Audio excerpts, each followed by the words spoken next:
Politics, economy, governance. In a time of intense political tensions, it is not only politicians who are affected, but also the economy, the confidence of investors, and the daily lives of Filipinos. When there are conflicts within the government, how does this affect foreign investments, job creation, and public trust? And as the 2028 elections draw nearer, what could be the possible direction of politics in the country? I'm Angelique Lazo, and this is In Person.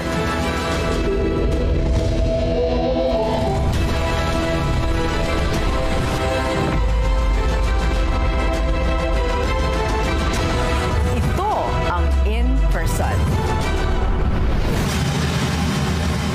Our guest tonight is a seasoned political analyst, a professor, and the director of the Local Government Development Institute, a frequently sought-out voice on political issues and governance in the country. Please welcome in person political analyst Dr. Froilan Calilung. Good evening, Dr. Calilung, and welcome to our program. Thank you, Ms. Angelique, and it's a pleasure being here. And thank you so much for having me. Before we dive into the political climate, you are an active professor. What subjects do you teach there? Well, basically, I handle subjects in political science, mainly local government. I also handle public administration courses at the graduate school, wherein I handle master's and PhD students in public administration program. I normally teach public policy and strat formulation. So it's basically more about government and different instrumentalities of government. Yes. Paano mo ilalarawan ngayon ng political climate sa ating bansa? There's a lot of noise, there's a lot of things going on. And I think for the most part, aware naman ng tao, di ba, sa mga nanggaganap? Yeah, actually aware ang tao, pero ang iba kasi yung awareness tsaka yung direct involvement eh. Kasi po pwedeng engage ka, po pwedeng aware ka sa nangyayari, pero pagod ka na to partake.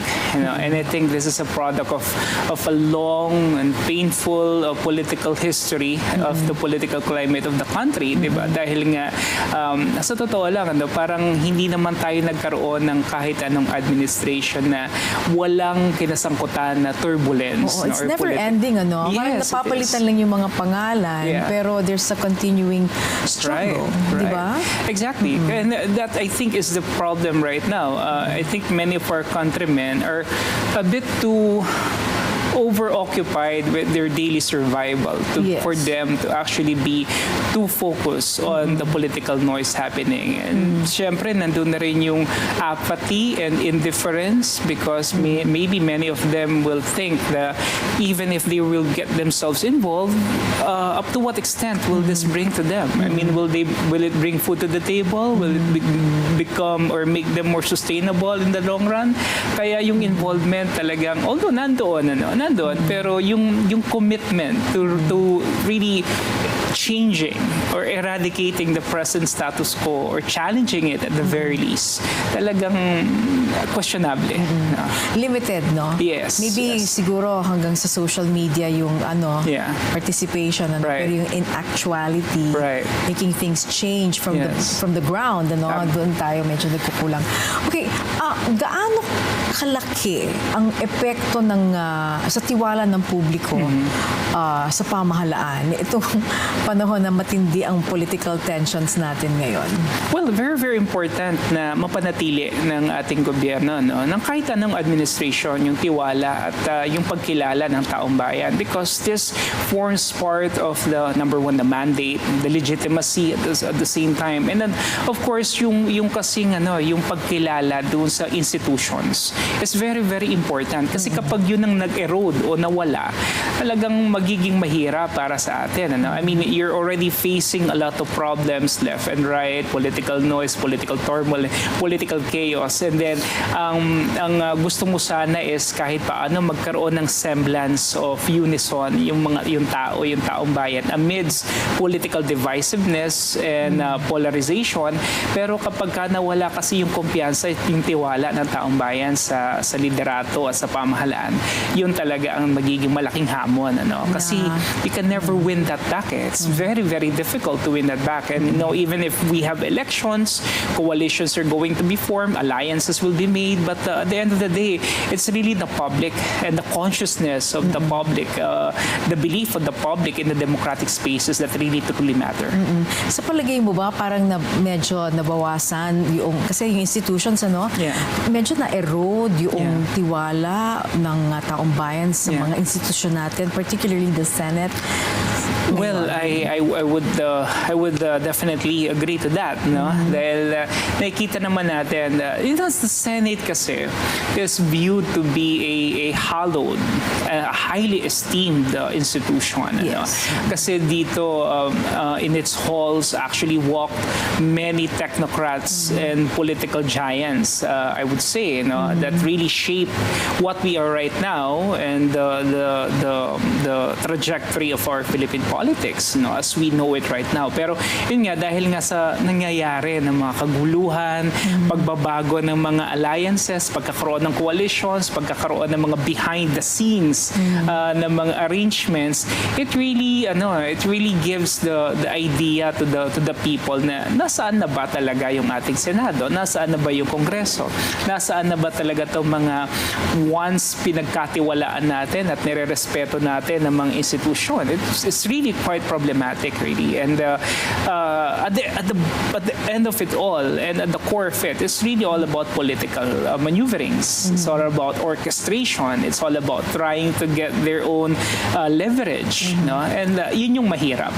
Kasi hindi ito naiintindihan ng mga ordinaryong mamamayan. Yes, kasi pero when you say again, mga political affiliations, in the end, it's really about self. Of course. Diba? Yeah, Self-preservation. Saan paano na sila sa susunod na mga panahon, diba? Definitely. That's why I keep on mentioning that all the things that are happening right now, the impeachment, the arrest of Senator De La Rosa, these are all being done within the purview of the politics, of the political sphere, particularly in the 2028 elections. So, yeah, self-preservation, advancement of personal interest, and syempre, nandito rin yung mga kaakibat na mga ibang elemento niya, kagaya ng patronage politics, dynastic politics, and many other, I think, peculiarities of our political processes na talagang nagpapabagal o nagpapahina doon sa ating trajectory bilang isang bansa. Of course, magdi-disagree sa iyo, o sa atin, sa diskusyon natin, yung mga protagonists or yung mga antagonists o kung ano mang mga characters na nandiyan ngayon sa Senado, because some of them will say, no, I'm not doing this for myself. This is for the pursuit of justice, the pursuit of truth. Pero of course, people are smarter than that, diba? We're reading between the lines. Okay. Anong masasabi mo dito nga sa pagpapalit ng liderato sa Senado kamakailan? And of course, hindi nga natin alam kung gaano katagal mananatili yung present status. Well, the thing kasi with the Senate, it's always, and the leadership in the Senate has always been very fluid. And I think that really creates the necessary, importance or relevance of, changing leaders every now and then, because it's really built on trust and confidence and overall performance nung nakaupo. Kaya hindi malayo na maaari na namang magkaroon ng pagpapalit ng liderato. And it's all contingent on coalitions that are being made and alliances that are being formed and the motivations behind it all. So, ang nakakalungkot lang dito, again, is the impression that it gives the public na kung magpapapalit-palit tayo isang linggo pa lang, tapos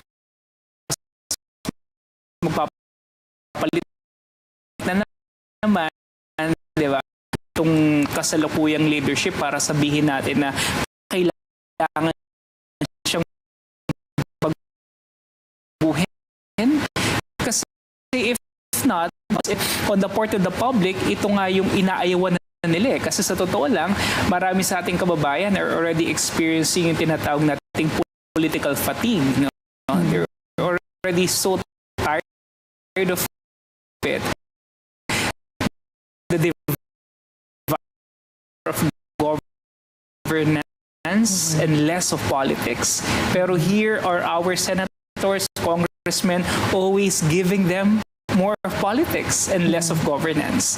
So this is where on the question, ako maaaring magkaroon pa rin ng mga palitan depending on how strong the alliances have been built, for forming the said alliances. Gaano kahalaga ang political stability pagdating sa pagpasok ng mga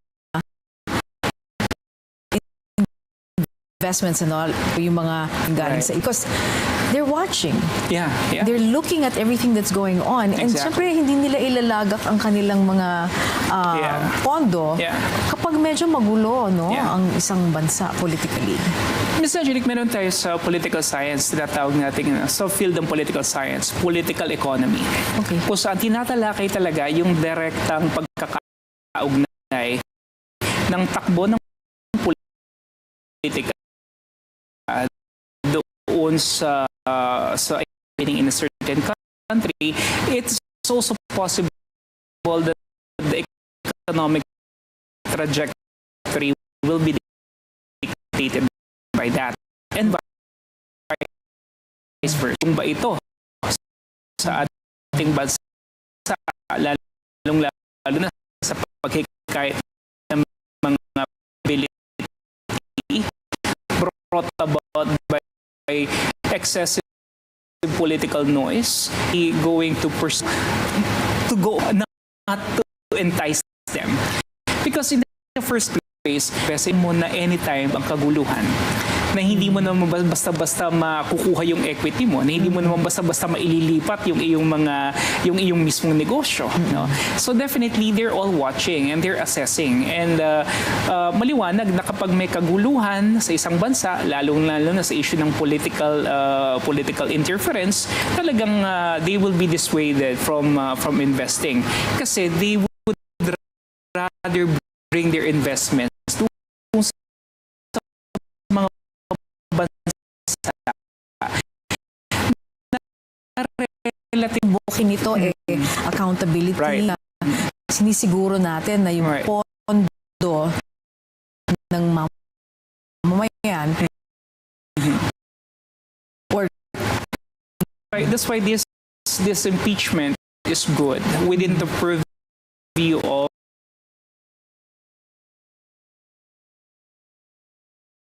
commitment.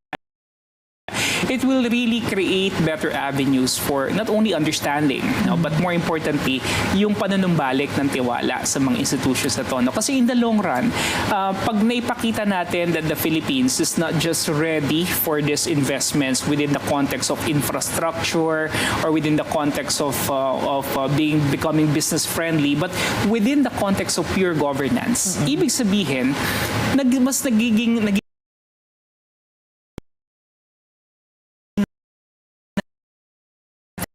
tiwala nila any form, and that we're willing to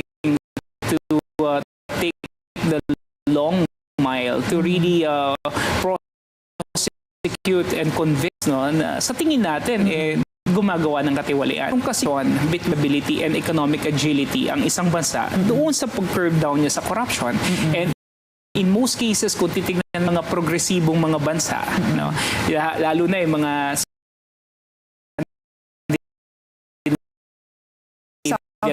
meron release na transparency index every year.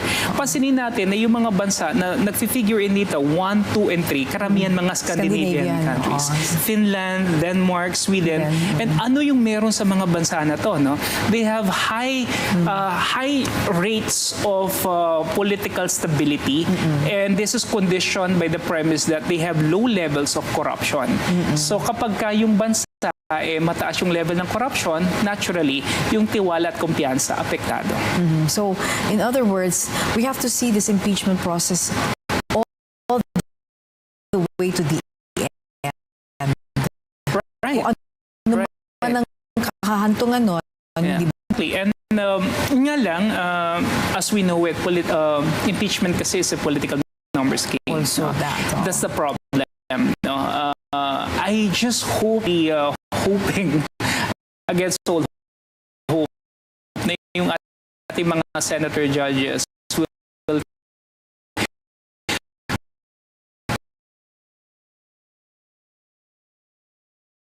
also evidences and the tests with the person being impeached. Because at the end of the day, it does. At sa aming pagbabalik, pag-uusapan naman natin kung paano direktang naapektuhan ang balik po yan ng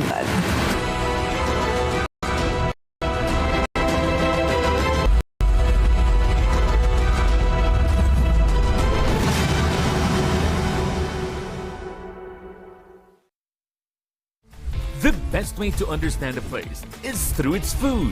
Kaya naman, halina't mabusog sa kaalaman. At kainan. Leo and Joshua Garcia. Sila ang kasama ninyo sa mga bagong food venture that will surely satisfy your taste buds. Dito lang sa It's Fun. Tuwing linggo, alas 10:30 na umaga. Dito lang sa PTV.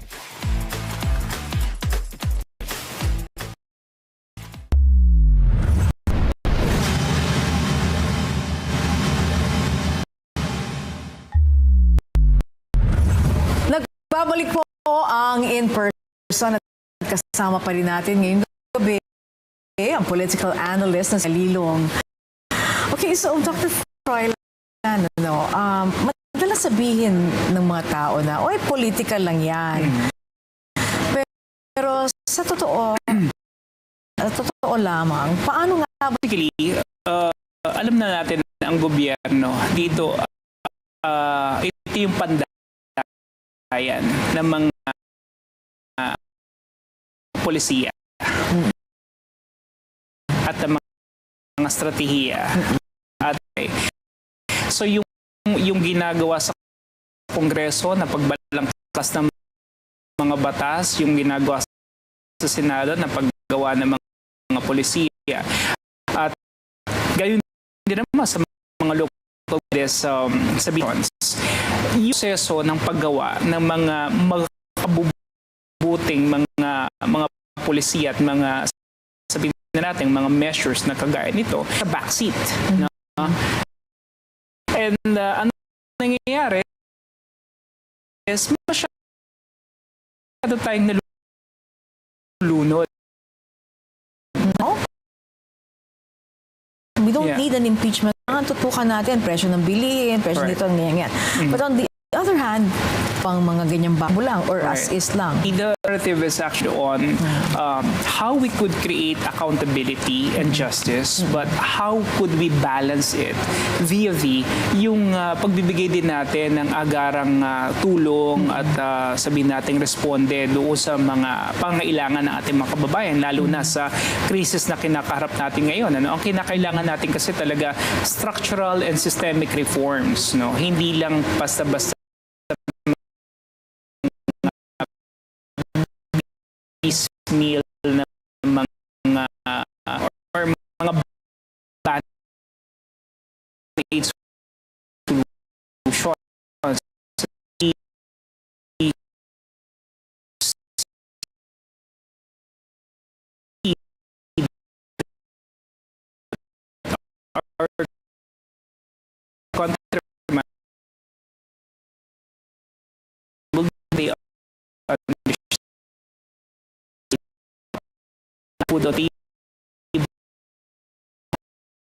I would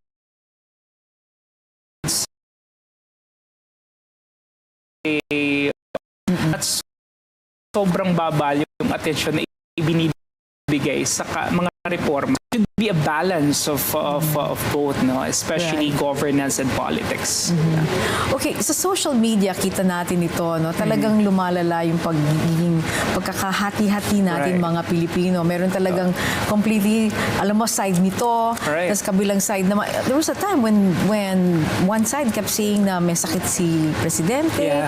And those who follow those personalities actually thought that he was like on the verge of going, di ba?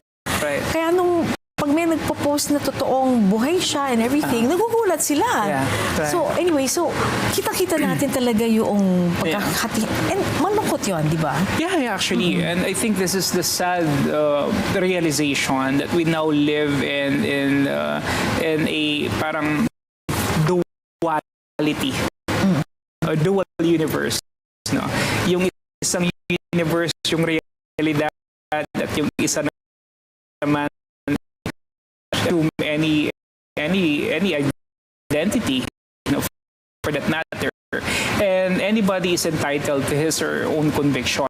Yun nga lang, mas tayo mas doing it behind our screens, and we're doing it in the keyboard. Meron ding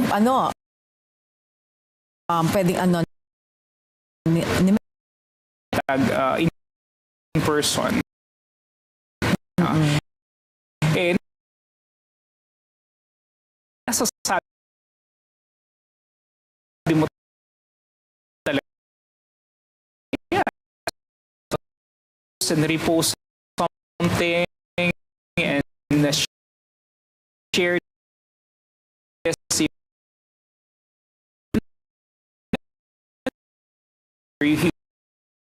they do isang talagang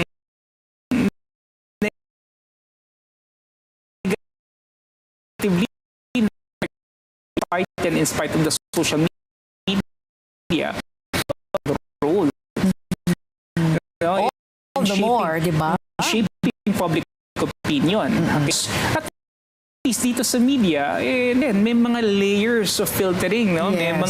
May mga paraan tayo para talaga makita kung totoo ba siya o hindi. No? Hindi kagaya sa social media, anybody and people will think of it as a gospel truth. Ayun na, yun ang malungkot. Okay. And yun na nga, that's fake news. Paano nakaka-apekto ito sa pananaw din ng taong bayan tungkol sa pamahalaan at mga pinuno natin? At ano kaya ang maaring gawin para maiwasan ang paniniwala natin sa mga maling impormasyon at mga maling balita? Meron tayong tinatawag na echo chambers diba? And the idea of an echo chamber is to constrain you or to limit you within the sphere of your belief and conviction. Kung halimbawa, ikaw ay naniniwala kay Duterte, okay? Pansinin mo, that's all you're gonna get. Ibibigay sa'yo ni Facebook and ni Meta. It's algorithm. Diba? It's all about analytics. Right. In the same manner, if you believe with the Pinkla ones and the Dila ones, they're going to give because it's your interest. Right. Diba?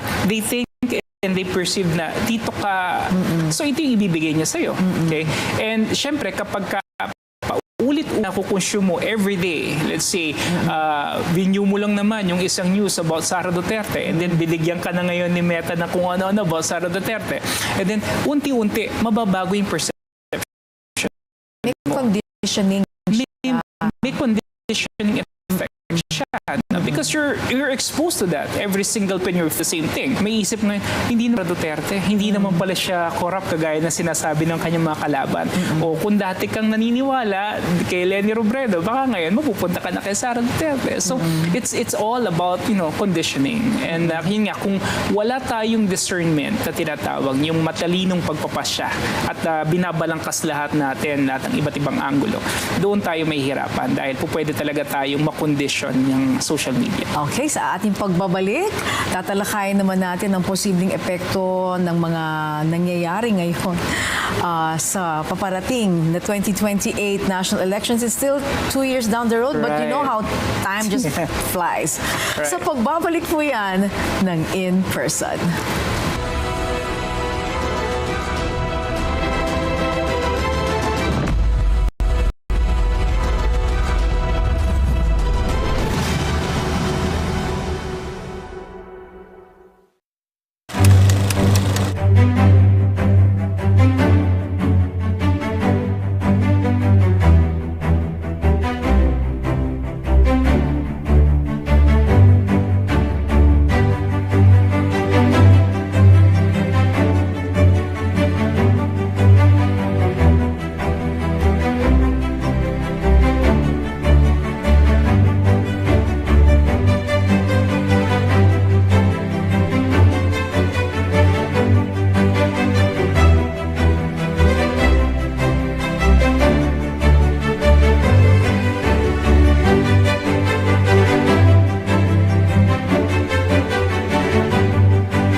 Nagbabalik po ang in-person at kasama pa rin natin ngayong gabi si Dr. Froilan Calilung. Okay, ito po, sa nakikita ninyo ngayon, paano kaya maapektuhan ng mga kasalukuyang political tensions, all this noise, ang paparating na halalan sa 2028? Well, actually, napakagandang katanungan, and I would say, I would safely assume, that all the things that are happening right now, the impeachment, the arrest of Senator Bato de la Rosa, and all this political tension that we're experiencing are actually within the purview already of the 2028 elections. In fact, this is one of the elections na sa akin nararamdaman ko na siya as early as 2024, 2023. 2 years down the road. You could easily see and feel that there's already the jockeying for position, that there's already this tensions arising because of the contested positions, especially for 2028. And I think this actually is brought about by the fact that the rivalry between the Marcos and the Duterte camps goes beyond political. It's now more of personal, I would say. And alam naman natin, sa konteksto ng kultura natin mga Pilipino, kapag personal na ang pinag-uusapan, mas tumitindi yung kanilang, mas nagiging masidhi yung kanilang desire to actually prove themselves to be better than the others. And yun yung nakikita natin dito. That's why this impeachment, sinasabi ng ilan na yes, it's for accountability and justice. That's true. I will never contest that. But at the same time, we need also to understand that the impeachment is the only legal and constitutionally acceptable way or mode of removing a potential candidate from running in the elections. That person will be barred. Yes, that's from perpetual prohibition from participating in the political sphere, And I think yung mga ayaw talaga sa mga Duterte, definitely ito yung kanilang baraha, para masiguro na hindi siya makakahabol. Pero yun nga, sa pag-aanalisa natin, makikita rin natin dito na kung sakaling hindi naman makakahabol si VP Sara Duterte, what is the guarantee na the people and the supporters of the Vice President will flip and will side with the candidates that they are, So I'm sure na kung hindi plan mga iba't ibang political actors, meron din naman ang mga Duterte. And that is something that I think we will be able to see, especially in the coming months heading into the 2028 elections. But this elections is one of the, I would say, highly contested.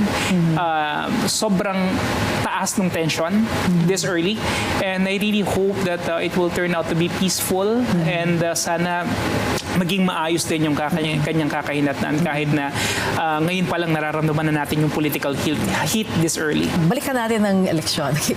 Right. Ano nakikita yung magiging laking issue lala natin? Ekonomiya? Right.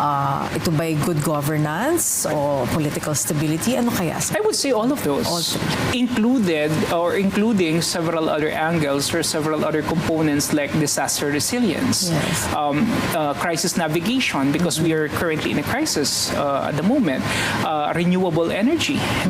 Ito yung kasi yung mga hindi masyadong nandoon sa sentro ng governance agenda ng mga umahabol natin. Pero kung titignan natin, napakahalaga ng ginagampan ng papel nito sa buhay ng mga ordinaryong mamamayan.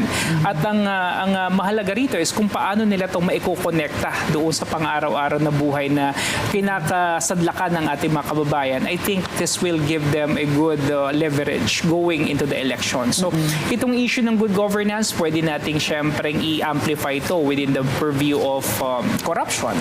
Itong issue ng political stability, kung paano ka magiging isang healing candidate. How are you going to be more of a unifying element rather than a divisive figure?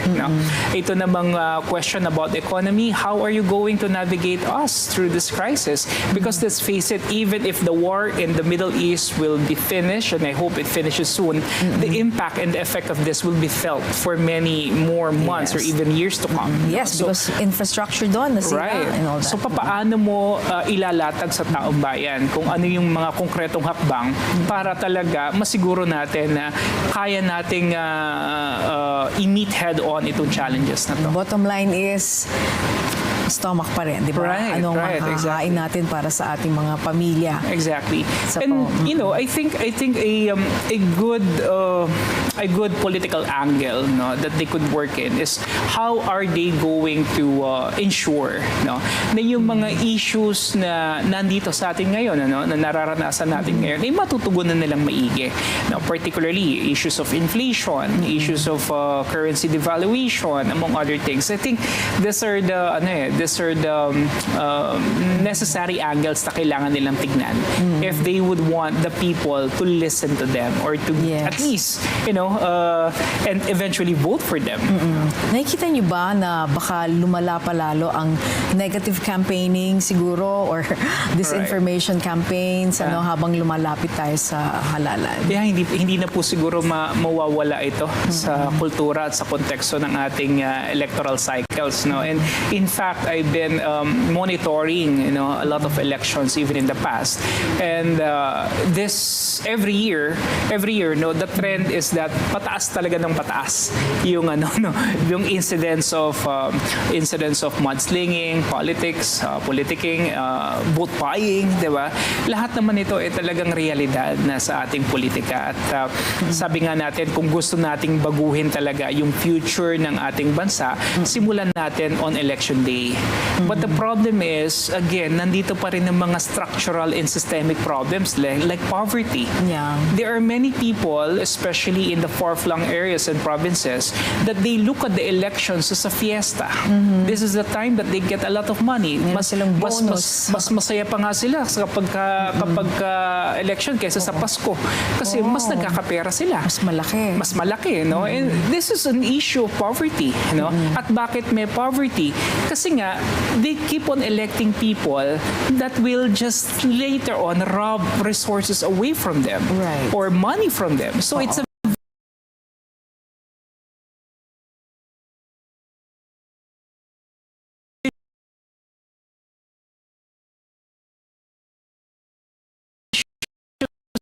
cycle. So, it's the same rut. Kaya nga ang win talaga, ano natin babaguhin yung ating mindset sa pagpili ng mga kandidato. And that is very easy to say, but a very hard thing to do. Di ba nga dapat natututo na tayo, di ba? Pero I don't know. We'll see. Sa huling bahagi po ng ating panayam, hihingin natin ang mensahe ni Dr. Calilung para sa mga Pilipino sa gitna po ng iba't ibang mga political issues sa ating bansa. Sa pagpapatuloy po yan ng In Person.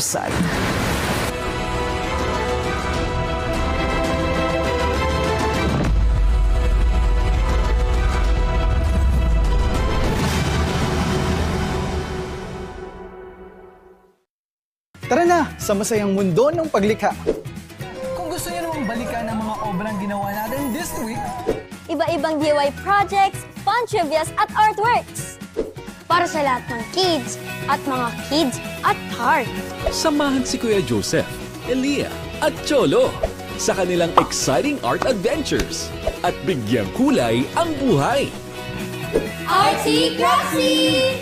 Artsy Craftsy, tuwing Sabado, 10:30 ng umaga. Dito lang sa PTV.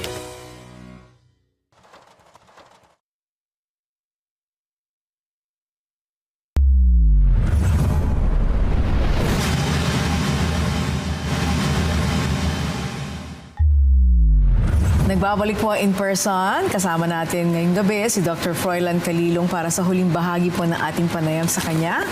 Okay, Dr. Calilung, sa ngayon, ano ang nakikita ninyo na pagkukulang pagdating sa political education sa bawat Pilipino. Of course, college and Yeah. and masters and doctorate level that you're talking about that. Pero how early should we start in educating our people?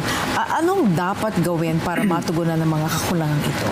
Well, I think, Ms. Angelique, una siguro kailangan nating tignan yung klase ng educational system na meron tayo. Because I believe, ang focus pa rin natin is aptitude. When I say aptitude, we're focused on the competencies, we're focused on the learnings, yung mga paano sila nagme-memorize, paano sila nakakapag-solve ng arithmetic equations, which I think is good. But then again, more than focusing on the aptitude, I think we also need to focus as well on the attitude. Kasi ito yung magdidetermina kung anong klase magiging public servants itong mga tao na to later on. If we were able to form their character well, if we will be able to instill in them values of nationalism, patriotism, and love for the country, tingin nyo ba magnanakaw sila later In service, on? diba? In service? Right. Tingin ba natin magiging tiwali sila later on? Diba? I mean, many of these politicians actually came from well-known schools. Many of them actually even studied in Catholic schools. No? Pero bakit nila nagagawa at naatin gawin ito? It's because the formation is not solid enough. No? The foundational character formation was not there to begin with. But look at countries like Japan. No? Look at countries like itong mga nasa European countries na to, na ang focus talaga is more on developing not the intellect but the character. No? They produce better persons. No? Kasi ang paniniwala nila rito, yung intellect, kayang lamanan yan eventually, especially in this ancient time, we have technology, we have the internet, we can have everything in our disposal to feed our mind. No? But the character is different. You need to form it at a very young age. At saka kung what is your place in society, Exactly. diba? That hindi ka lang soloista, Right. na bahagi ka ng isang Greater community o for a greater good. Yun ang mga kailangan natin i-push yun ang siguro wala pa. no? Kaya yun nga, nakakalungkot dahil marami tayong mga politiko, mga public officials na matatalino talaga, without a doubt. Pero regarding the character and the values and the virtues that they have, diba? Do they possess it? Do they really have it? Do they really demonstrate it in public service? Kasi kung yun meron tayo, nandun papasok yung pagmamahal, nandun papasok yung pagkilala natin doon sa serbisyo na pinili natin. Nandito papasok yung pagtanggi natin sa tawag ng pera, sa tawag ng katanyagan para unahin yung honest to goodness public service delivery, diba? And that is the reason why nakikita ko na dito tayo ngayon, nasa sadlak tayo sa ganitong problema. Because yung mga politiko natin at yung mga public officials natin, wala sa kanila yung talagang kagustuhang maglingkod, kundi yun lamang kagustuhan nila na kuhanin yung posisyon dahil alam nila na may kaakibat ito na prestiyosong elemento, halimbawa ng katanyagan, yung pera, yung kayamanan, all of these things ruins the character of the person.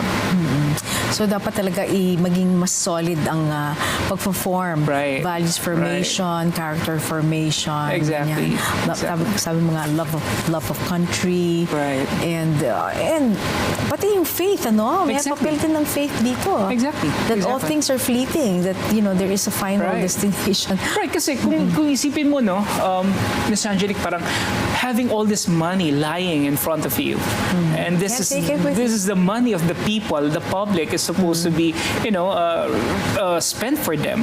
Pero you have it all with you. I mean, where will you be taking them? Para saan, di ba? Yun yung hindi natin ma-reconcile kung minsan, kung paano mo nagagawa na magnakaw, kararami, para lamang kuhanin ito para sa iyong sarili, di ba? So, these things can only be resolved if they have the right mindset.